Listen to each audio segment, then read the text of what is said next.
आपल्याला खिडकी दिसते ही, पण या खिडकीतून पण याला होल केलेले आहेत. हे इथं काहीतरी आहे, इथं खाली एका बुरुजाकडे जायचा रस्ता आहे. आता समोरच या काळ्या पाषाणात कोरलेली आहे घोड्यांची पागा. त्या काळामध्ये विश्रामासाठी किंवा ध्यान करण्यासाठी या लेण्यांचा वापर केला जायचा. या गडाने यादव, चालुक्य आणि सातवाहन काळाची राजवटही बघितलेली आहे.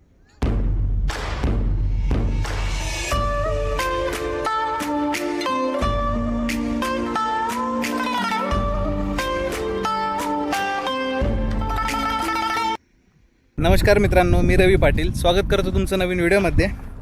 बऱ्याच दिवसापासून आपले ट्रेक खोळंबलेले होते, पण आता थोडी गाडी रुटीनमध्ये आल्यामुळं आपले ट्रेक पुन्हा सुरू झालेत. आज आपण आलो आहे लोहगडावरती. आपण गडाच्या माथ्यावरती आलेलो आहेत. खाली आपले 4 दरवाजे होते, ते 4 दरवाजे आपण ओलांडून वरती आलो आहे आणि आता ब्लॉगची सुरुवात केली आहे. कारण कॅमेरा आणि बॅटरीज होत्या या महापुरुषाच्या बॅगमध्ये, त्यामुळं ब्लॉगही सुरुवात नाही करता आला. तर आता निम्मा आपण वरच्या पठारावरती आलो आहे. माझ्या मागं तुम्हाला अवशेष वगैरे दिसत आहेत. तर मी इथून एक वेळ गडाचा सारांश देतो, त्यानंतर आपण इथून पुढचा प्रवास सुरू करूयात. आता जिथं आपण आहोत हा गडाचा महादरवाजा आहे, जो की सर्वात शेवटचा दरवाजा आहे गडावरती. आणि इथं सुरुवातीलाच गडाची थोडक्यात माहिती दिलेली आणि गडाचा पूर्ण जो नकाशा आहे तो दिलेला आहे. याच्या खाली आपली बाईक वगैरे पार्क केलेली आहे. त्यानंतर आपल्याला पहिला गणेश दरवाजा, दुसरा नारायण दरवाजा, तिसरा जो होता आपला तो हनुमान दरवाजा होता आणि चौथा हा महादरवाजा आहे. महादरवाज्यातून पुढे येताच आपल्याला उजव्या बाजूला इथं हा लोहारखाना बघायला मिळतो. म्हणजे हा सध्याला पूर्ण भग्न अवस्थेत आहे. त्या काळामध्ये इथे जे काही शस्त्रास्त्र वगैरे राहायचे ते या लोहारखान्यात बनवले जायचे. आणि ह्याच तटबंदीपासून पुढे आल्यावरती आपल्याला महादरवाजाचा हा व्ह्यू दिसतो, जिथून की महादरवाजामध्ये येणाऱ्या प्रत्येक व्यक्तीवरती लक्ष ठेवलं जातं. आणि इथूनच पुढे आल्यास आपल्याला हा गडाचा पूर्ण विस्तार दिसतो. ही जी तटबंदी आहे ही महादरवाजाच्या समोरची तटबंदी आहे.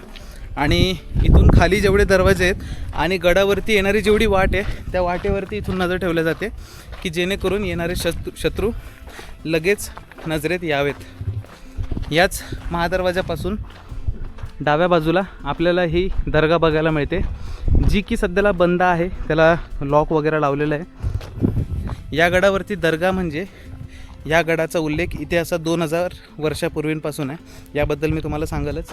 त्यासाठी ही दर्गा पण इथे आहे. आणि या दर्ग्यासमोरच आपल्याला चुन्याचा हा घाणा दिसतोय, जो की बुजलेल्या अवस्थेत आहे. आणि ह्याच दर्ग्याच्या बाजूला इथे तोफांचे अवशेष ठेवलेले आहेत, जे की दुर्ग संवर्धन करणाऱ्या कार्यकर्त्यांनी त्याला सिमेंटच्या चौकटी वगैरे बसवून इथे या तोफा सजवलेल्या आहेत. आता मागं असलेला महादरवाजा आणि दर्ग्यापासून आपण चाललो आहे दक्षिणेला.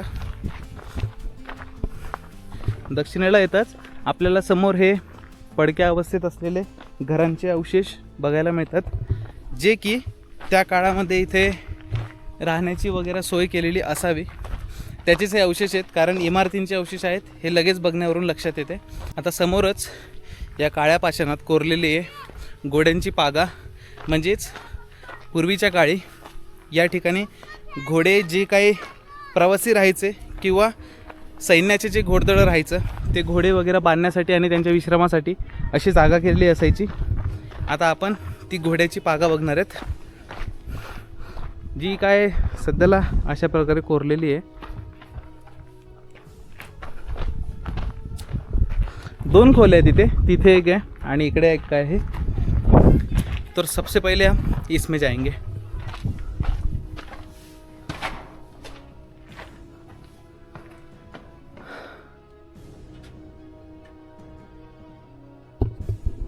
या घोड्यांच्या पागेची उंची जास्तीत जास्त 10 ते 12 फूट असेल उंची. याच्यामध्ये खाली जमिनीमध्ये जे काय तसे छोटे छोटे टाके कोरलेले आहेत. कदाचित हे पाणी साठवण्यासाठी असावेत किंवा पाणी साठवण्यासाठीच असतील हे, कारण इथे घोड्यांची पागा म्हटल्यावरती ते घोड वगैरे बांधणार आणि त्यांना खाण्यापिण्यासाठी या ठिकाणी हे जमिनीमध्ये कोरलेलं आहे. आणि इथे आपल्याला उजव्या बाजूला हा एक ओटा बघायला मिळतो. कदाचित सैन्याच्या आरामासाठी किंवा ज्या प्रवाशांचे घोडे आहेत किंवा इतर काही गोष्टीसाठी हा ओटा बांधलेला असावा, पण याच्याकडे बघून तरी हा अंदाज येतो की हा आराम करण्यासाठी बांधलेला ओटा आहे. आणि जवळजवळ 20 ते 22 टाके आहेत या ठिकाणी. आणि ह्या बाजूला थोडा अंधार आहे, त्यामुळं इकडचं काही दिसत नाही आहे. इथं मी फ्लॅश पण नाही मारू शकत, फ्लॅश लावून दाखवला असता, पण आतमध्ये चमकादर आहेत. आम्ही फ्लॅश लावून ट्राय केलेला, पण चेहऱ्यावरती येत आहे.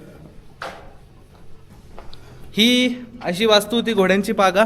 आणि याच्या बाजूला आणखी एक वास्तू आहे जी की आपण आता बघणार आहेत. मागं घोड्याची पागा बघितली आणि इथं आल्यावरती 2 रूम आहेत. ह्या रूममध्ये तर सध्याला सामान वगैरे ठेवलेलं आहे, जे की गड संवर्धनासाठी लागतं आहे ते सामान इथं ठेवलेलं आहे. आणि ही दुसरी जी रूम आहे याच्यामध्ये सध्याला पाणी आहे. पण ही रूम बघता लक्षात येते की कदाचित ही रूम विश्रामगृह म्हणून वापरली गेली असावी. हिची पण 5 ते 6 फूट अशी उंची आहे. आणि ही रूमही त्या काळामध्ये रेस्ट रूम म्हणून वापरली गेली असावी असं मला वाटतं आहे. आता या दुसऱ्या रूममधून बाहेर आलो आहे आपण आणि समोर ही छोटीशी बारीक वाट कोरलेली आहे. इकडेही आपण बघूयात, इथेही एक छोटीशी गुफा कोरलेली आहे जी की बंद नाही आहे सुमित, ओपन आहे, पण याच्यामध्ये पाणी आहे, चमकादर पण आहेत. अरे मध्ये गुफा आहे आणखी.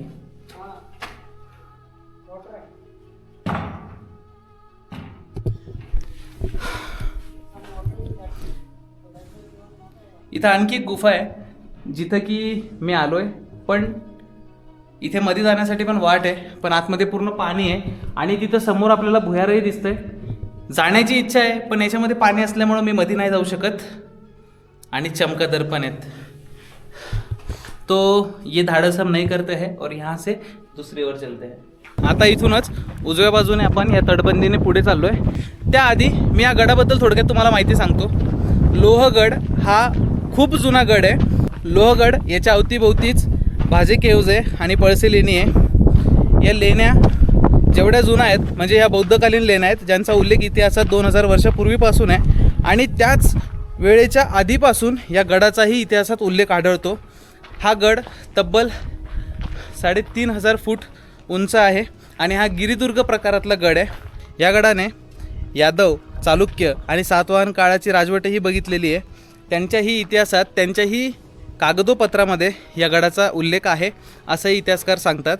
हा गड सुरुवातीला निजामशहाच्या ताब्यात होता. त्यानंतर इसवी सन 1657मध्ये छत्रपती शिवाजी महाराजांनी हा गड ताब्यात घेतला. ज्यावेळी त्यांनी कल्याण वगैरे हा जो भाग जिंकला होता, सरनोबत नेताजी पालकरांनी ज्यावेळी पहिल्यांदा सुरत लुटली होती त्यावेळी सुरतेवरून लुटलेला सर्व खजाना जो होता तोही या गडावर ठेवण्यात आला होता. त्याचाही आपल्याला इतिहासात उल्लेख आढळतो. आणि आता आपण आलो आहे लक्ष्मीकोठीजवळ. लक्ष्मीकोठी गडाचा निम्मा भाग जो आहे हा या कातळ दगडातच कोरलेला आहे. इथं लक्ष्मीकोठीबद्दल थोडी माहिती लिहिलेली आहे. ही कोरीव लेणी आहे जी की पूर्वेकडे आणि उत्तरेकडे अशा 2-3 कोरीव लेण्यांचा आपल्याला समूह बघायला मिळतो.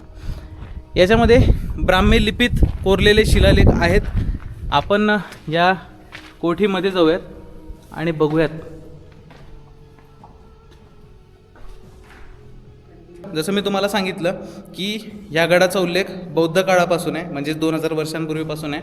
तर ह्या लेण्याही त्याच प्रकारच्या कोरलेल्या आहेत ज्या की या गडावरती आहेत. त्या काळामध्ये विश्रामासाठी किंवा ध्यान करण्यासाठी या लेण्यांचा वापर केला जायचा. अशा भरपूर आपल्याला वास्तू, ऐतिहासिक वास्तू बघायला मिळतात. आता या ठिकाणी जास्त वर्दळ नाही आहे आणि लेणीमध्ये बरोबर प्रकाशही येत नाही, त्यामुळं भरपूर अंधार आहे. तरीसुद्धा एकंदरीत मी तुम्हाला बाहेरचा व्ह्यू दाखवतो. इथे या लेणीची बांधणी म्हणजे बाहेर मोठा मंडप आहे, त्याच्या आतमध्ये 4 पिल्लरवरती असलेली ही छोटीशी इथं पॅसेज आहे. आणि याच्या आतमध्ये आणखी एक रूम आहे जी की पूर्ण अंधार आहे, पण दोन्हीकडं भरपूर जागा आहे या रूममध्ये. आणि माझ्या मागं आणखी एक खोली आहे. ही लक्ष्मीकोठी म्हणजेच ही लेणी बघून आता आपण या तटबंदीने पुढे चाललो आहे. या गडाला तटबंदीचा एवढा सुरक्षित घेरा आहे आणि ज्या ठिकाणी तटबंदी नाही आहे त्या ठिकाणी तीव्र उतार आहे. एक चुकी आणि जीव गेला. त्यामुळं या बाजूला सुरक्षितता आपल्याला एवढी दिसत नाही आहे. इथे बाजूला आपल्याला पाण्याच्या टाक्या कोरलेल्या दिसत आहेत. याच्यावरून अंदाज येतो की गडावरती तेव्हा प्रजा किती राहत असेल. पाण्याचा एवढा साठा असल्यामुळे गडावरती कधी इतर गोष्टींची समस्या आली नसेल. आणि या गडावरती गडाची अवस्था बघून असं वाटत पण नाही की एवढे आक्रमणं या गडावरती झाले असतील. दर्ग्याजवळ आलो आहे. मी आयुष्यात कधी दर्गा बघितलेला नाही, फर्स्ट टाईम चाललो आहे, ते पण बाहेरून बघणार.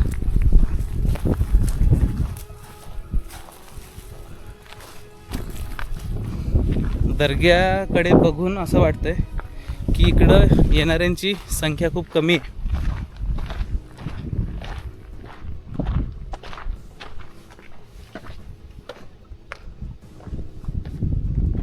इथे कोणाची तरी कबर दिसते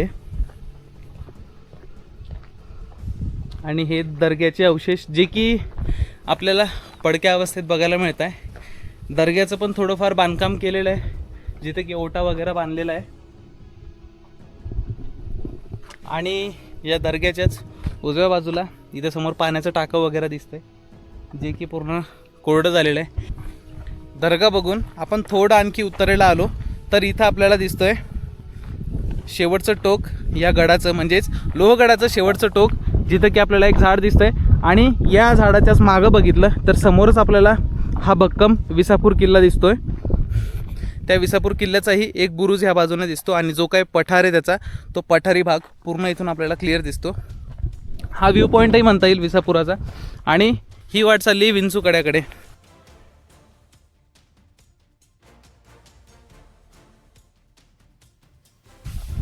तर एक छोटंसं धाडस करतोय. इथं एक बोर्ड लावलेला होता, आपल्याला जायचं होतं विंचू कड्याकडे, त्यासाठी आपण एक धाडस करतोय. ॲक्च्युली इथं कडी लावलेली होती, माहिती नाही काय कारणासाठी, पण गडाचा मुख्य भाग आणि लांब अशी असलेली तटबंदी म्हणजे विंचू कडा, जो की बघायसाठी आपण चाललो आहे.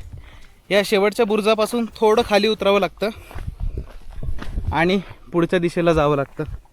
ही बाजू अशी तीव्र उताराची असल्यामुळंही कदाचित याला बंद करण्यात आलं असावं, कारण हा खडक आहे आणि येणाऱ्या सतत वाऱ्यामुळं आणि पावसामुळं हा खडक मुरून मुरून ठिसूळ झाला आहे.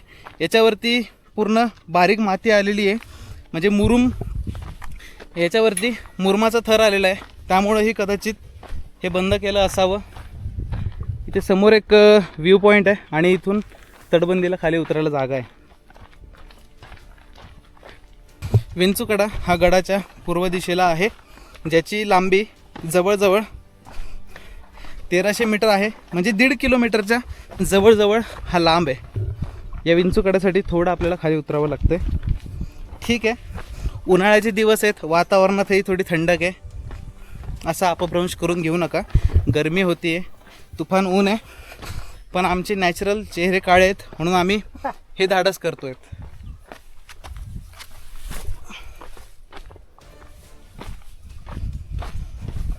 चला, विंचूकड्याची निमी बाजू तर आपण खाली उतरलो आहे. आता आपल्याला फक्त सरळ जायचं आहे. या विंचूकड्यावरती पाण्याचाही पुरेपूर साठा आहे.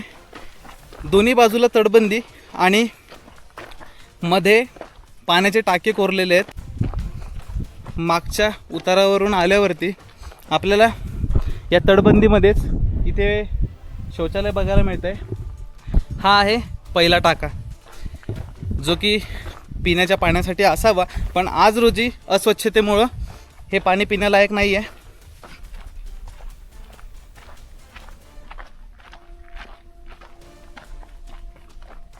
विंचूकड्याचा शेवटचा भाग, जिथं की आपण तटबंदीच्या खालच्या बाजूने चाललो आहे, कारण वरची बाजू तेवढी रिस्की आहे आणि इथं काही अवशेष आहेत, काही भाग ढासळलेला आहे. समोर जी तटबंदी दिसते त्याच्या पलीकडचा भाग पण ढासळलेला आहे. वरती चढायला पायऱ्या आहेत, पण गरज नाही आहे चढायची. पुढं गेल्यावरती तुम्हाला पूर्ण व्ह्यू दाखवणारच आहे आपण.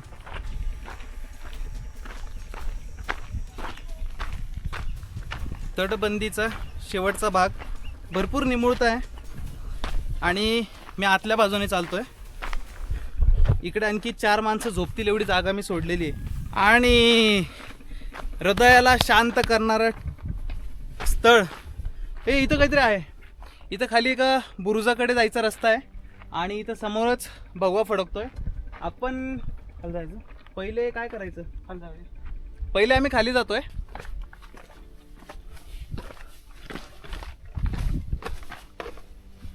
सावकाश उतर, माती आहे भरपूर याच्यावर ठिसूळ.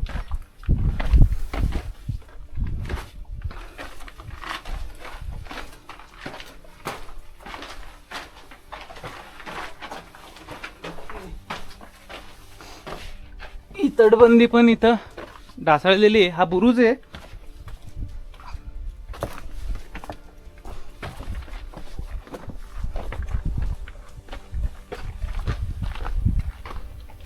चल की पुढं. हा जो बुरुज आहे, या बुरुजाला आपण त्या रस्त्याने खाली आलोय आणि याला फिरून आल्यास आपल्याला आणखी एक वाट दिसते जी की इथून वरती जात असावी. आता आपण इथूनच वरती जाणार आहे, पण इथून जो आहे तो असा खालचा प्रदेश वगैरे आपल्याला दिसतोय. चला खालची बाजू एक्सप्लोर करून आता आपण जिथं वरती आपला भगवा फडकतोय, बापरे, तिथे जाऊयात.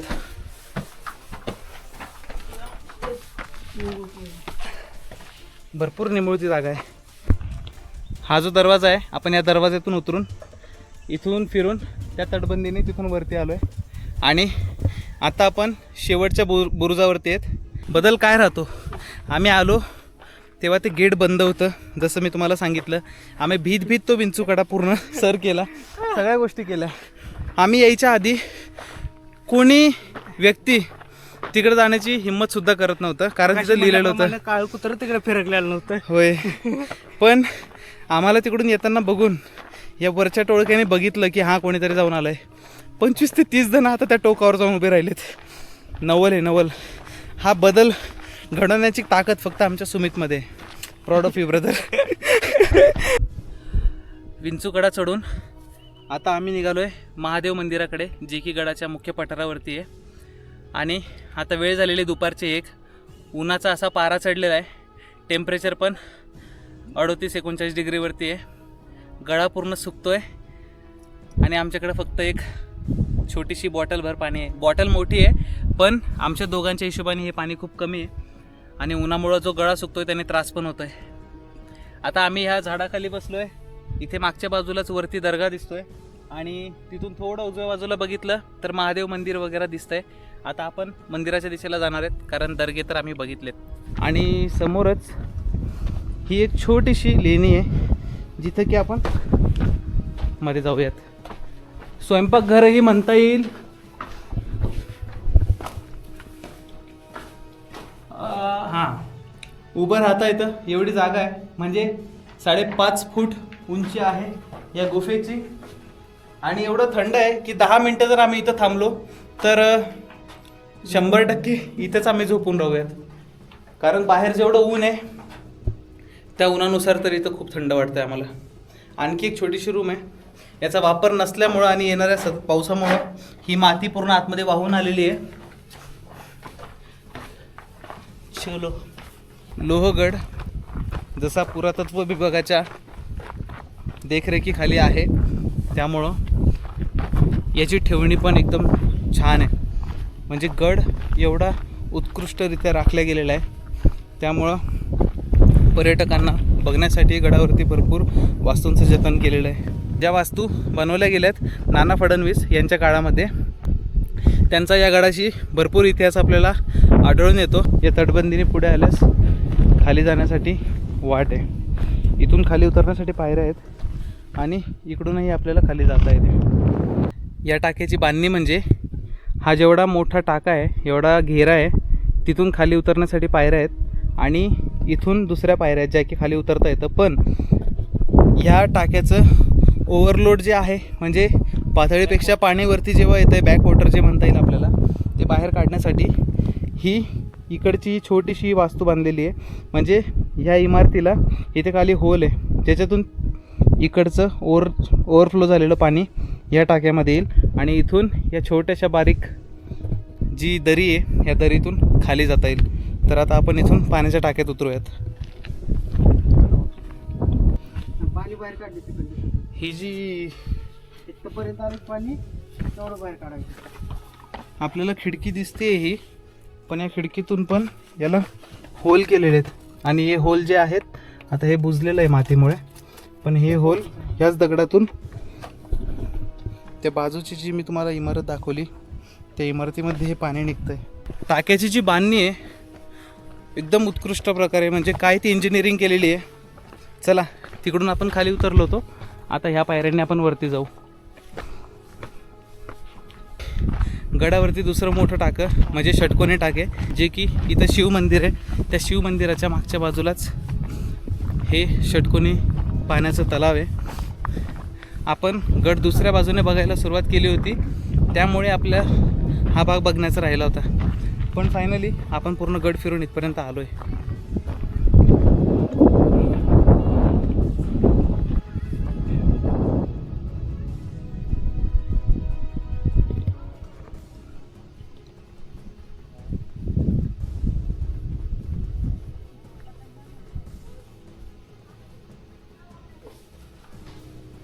ही वास्तू गडात सर्वात पहिले बघण्यात गेली पाहिजे, पण आपण ज्या रीतीने गड सर केला आणि ज्या रीतीने आपण गड एक्सप्लोअर केला त्यामुळं आपण ह्या वास्तूमध्ये सगळ्यात शेवटी आलो आहे.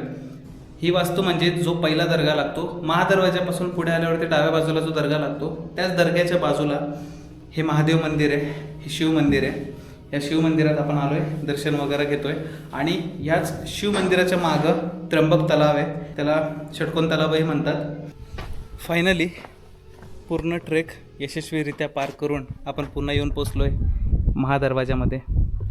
आता वेळ झालेली आहे 1:30, भूक लागलेली आहे, जेवण घेऊयात. परतीच्या प्रवासात महादरवाजामध्ये असलेल्या या छोट्याशा सैनिकांसाठी केलेल्या खोलीमध्ये म्हणजे या छोट्याशा खिडकीमध्ये आम्ही बसलो होतो. मी आणि माझा सवंगडी सुमित भैया, आणि मस्तपैकी पोटपूजा झालेली आहे. सोबत आणलेलं जे काही साहित्य होतं तेही आम्ही आता फत्ते केलं आहे. तर पोटपूजा करून तर झालेली आहे, आता आपण गड उतर होऊयात. आता आपण महादरवाजामध्ये आणखी आपल्याला 3 दरवाजे खाली उतरायचे आहे आणि उतरताना आपल्याला जास्त वेळ लागणार नाही, त्यामुळं जास्तीत जास्त 15 ते 20 मिनिटामध्ये आपण गड उतार होणार आहेत आणि परतीचा रस्ता धरणार आहेत. तर ह्या ब्लॉगमध्ये एवढंच होतं. हा ब्लॉग आपण इथं एंड करतोय. लवकरच भेटूयात या गडवारी लय भारीच्या नवीन ब्लॉगमध्ये. ही सिरीज आपली अशीच कंटिन्यू राहील. तर चला लवकरच भेटूयात नवीन ब्लॉगमध्ये. Bye bye.